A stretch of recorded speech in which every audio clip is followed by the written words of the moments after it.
Thank you very much, Tony. Mr. President, in deference to the chairman of the MOPC, I tried to write down my question too. Mr. President, first of all, may I thank and congratulate MOPC through its chairman, Mr. Tony Lopez, for organizing this timely multi-sectoral forum. And may I say how honored and delighted we all are to listen to Your Excellency after your highly successful visits, first to Indonesia and Singapore, and then to the United States, where you addressed the 77th session of the UN General Assembly and met with US President Joe Biden, other foreign leaders, and numerous American business and investment groups. The UN General Debate was dominated by fierce denunciations of the Russian invasion of Ukraine and passionate calls for severe punishment of the offender. Your Excellency, however, made it abundantly clear that the Philippines will be a friend to all and an enemy to none, whether in this conflict or in any other. This is a universal aspiration rooted in the gospel, a stark reminder that war always destroys and peace alone delivers. My question, Mr. President, is this. Having defined the ideal, will you now want to operationalize your exalted foreign policy vision so that the world would have a working model to follow? And if that opens up a diplomatic corridor for sovereign nations to cooperate with greater zeal for the elimination of war and the threat of war, would you be disposed to lead such an undertaking? At an appropriate time, will you want to take it up with, say, your colleagues in ASEAN and in the non-aligned movement, of which we have been a member since 1993?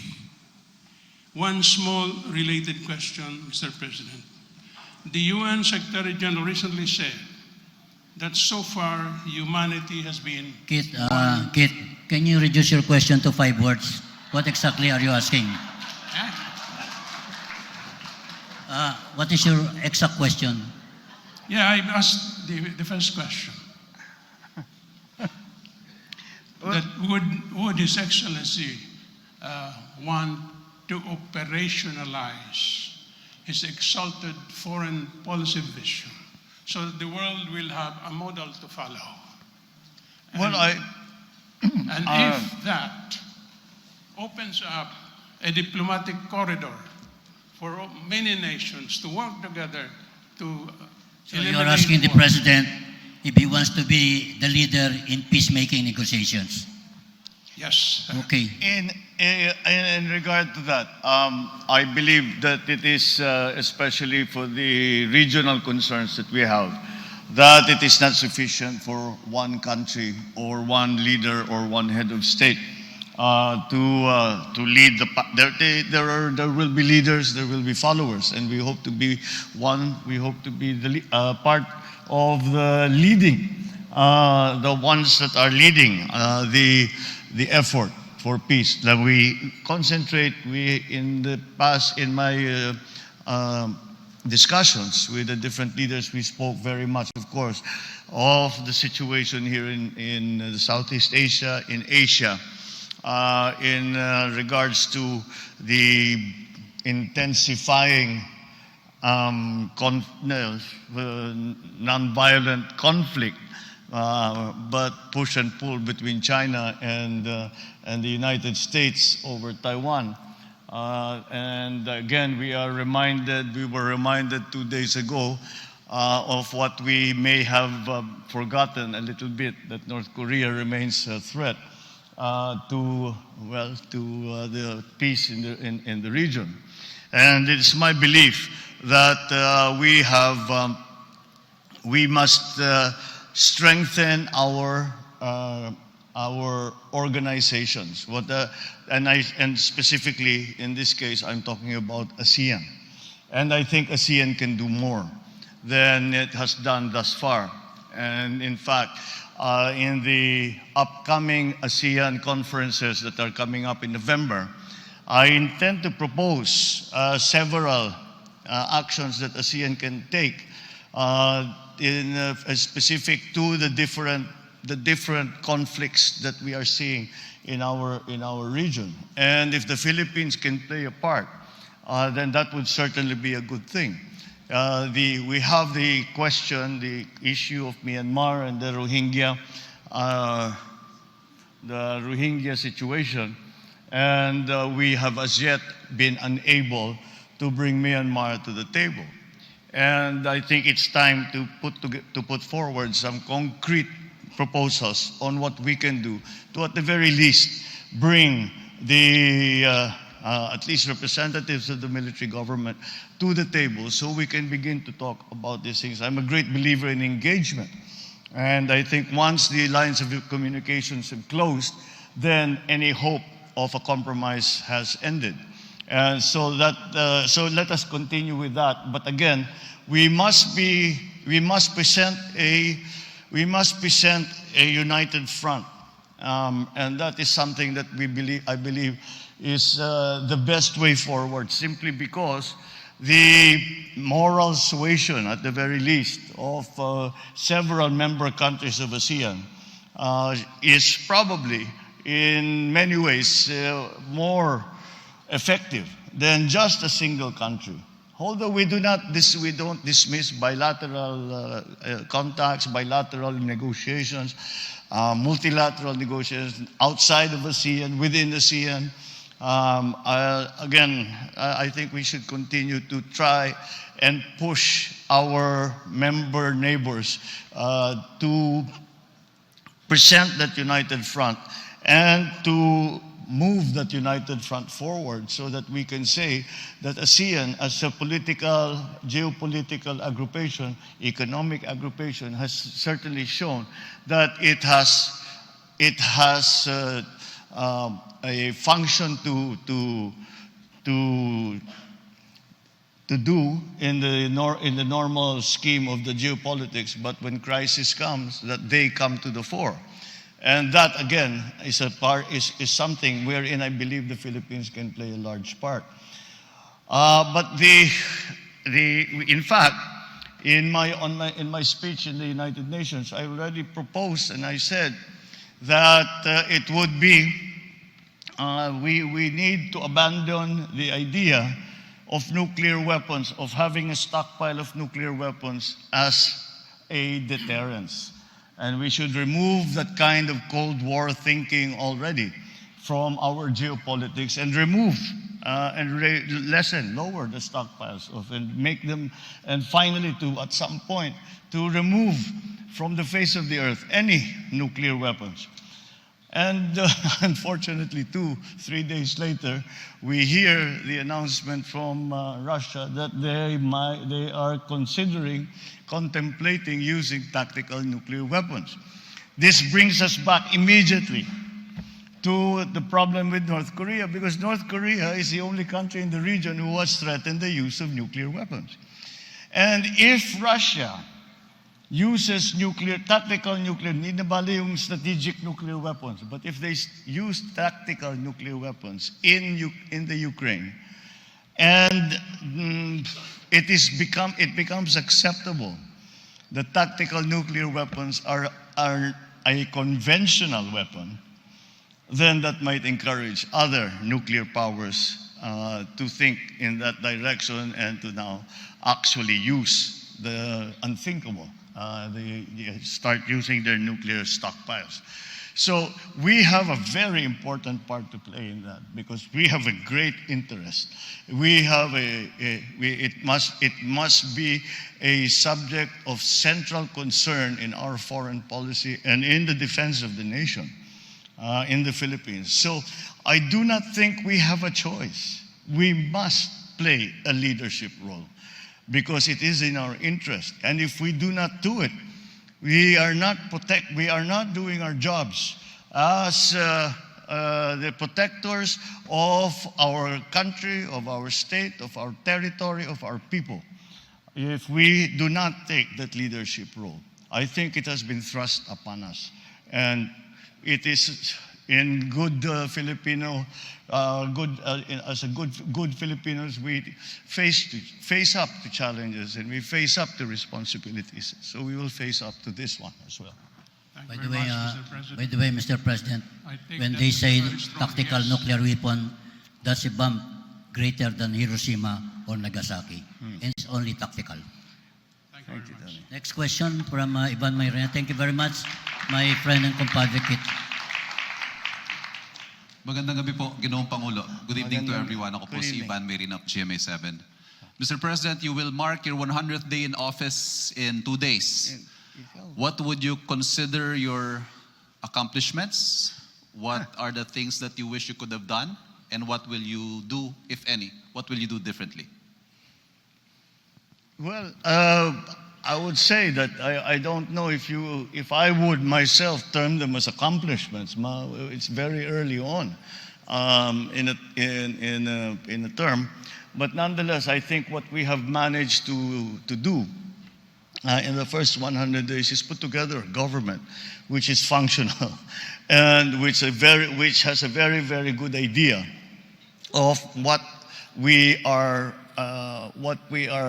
targeting in terms of strict economic targets, for example, in terms of the numbers of growth, the numbers of our different measures, the different metrics that we are using for the economy.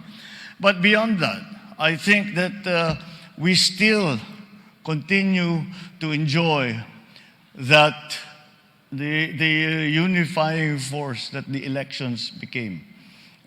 Generally speaking, elections are polarizing. And of course, and even in this case, it was polarizing, but at least a very strong majority made itself felt. And I think that is something that we continue to use as our foundation. And with that, what the promises that were made during the campaign, for example, that we bring the best and the brightest, and we do not look at color in terms of political color, I think we have done that. And more importantly, we have galvanized government once again into governing. And the one thing I worry about very, very much is coasting. Yung okay na ito, pwede na ito. We don't really need to attend to this anymore. It's going to be all right. You can all go and have a holiday. That's what I worry about the most. But I try very hard to put an impetus into government. Come on, let's go. We need to do these things. We haven't very much time. We have very many difficulties. We cannot count on other countries to help us in ways that they used to be able to help us. So it is up to us. But I think all of those, at least in the higher positions in government, and even slowly, it's filtering down to the rank and file, are beginning to feel that no, there is a point to government. There is something that we need to be doing. And this is the direction we are being led in. These are the things that we are going to do. We are going to go from here to there. This is why we are doing it, and this is how we are going to get it done. And this is the part that you will have to play if we are going to succeed. That kind of message, I think, has filtered down to not only the elected officials, not only the high officials in government, but to slowly make the bureaucracy understand, make all our officials understand that we are here as a government, we are here to govern. We have been put here to try our best to pull us out of this terrible crisis that we have just been suffering for the last 2 years. And I think we have achieved that. So it is that sense of urgency, that sense of again, it is that unity that we bring people together, and we are bringing people together for a reason. And the reason is not ourselves, it's not our families, but it's our community, it's our country, it's our people. That, I think, we have returned into government. I think that's the most important thing. On a more practical level, I believe that the engagements that we have had with ASEAN countries such as Indonesia and Singapore, and then eventually our contacts that we renewed. The nice thing is the Philippines has many friends around the world, and these contacts and friendships we have been able to renew. But I think since this is the coming out party for the world, it's not just the Philippines that's coming out of the pandemic. This is the coming out party for the Philippines. And we are able to explain this is what the Philippines is now. This is what the Philippines looks like after 2.5 years of crisis. This is what the Philippines is doing, and this is how we can help each other. Because not any one country is going to manage this transformation by themselves. And we will need each other's help. The interconnectivity of the global economy was brought home in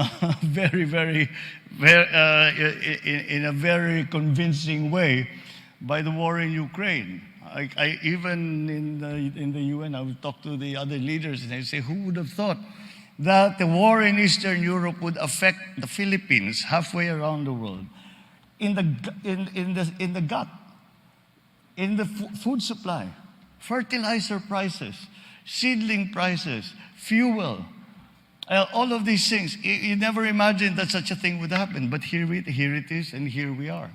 And so it was very, very important for us to find our place now in the world, and to define that place and to explain that to the rest of the world, especially our friends, but also those who have not been considered as particularly close partners or allies. But we have been able to show that the Philippines is standing on its feet. The Philippines continues to have its aspirations and its dreams, and we are willing to do our part in making those dreams come true. And the partnerships, once again, are going to be important, and we invite you to join us. So that is one thing we have staked our place in the community of nations. I think that has been very, very important.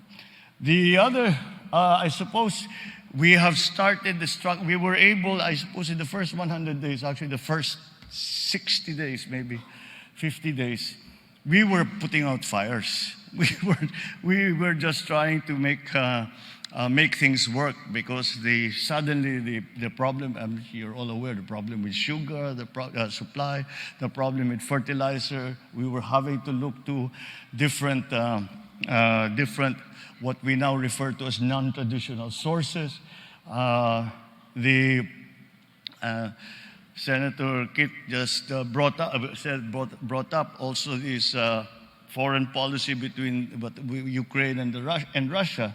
And we take a very balanced view, because the truth of the matter is we may have to deal with Russia for fuel, for fertilizer, we have to find a way to deal with the Ukraine for our feed wheat, our corn importation, all of these things, our livestock importation, all of these things have now become part of the mix that has made the world situation more volatile and more complex than it was before.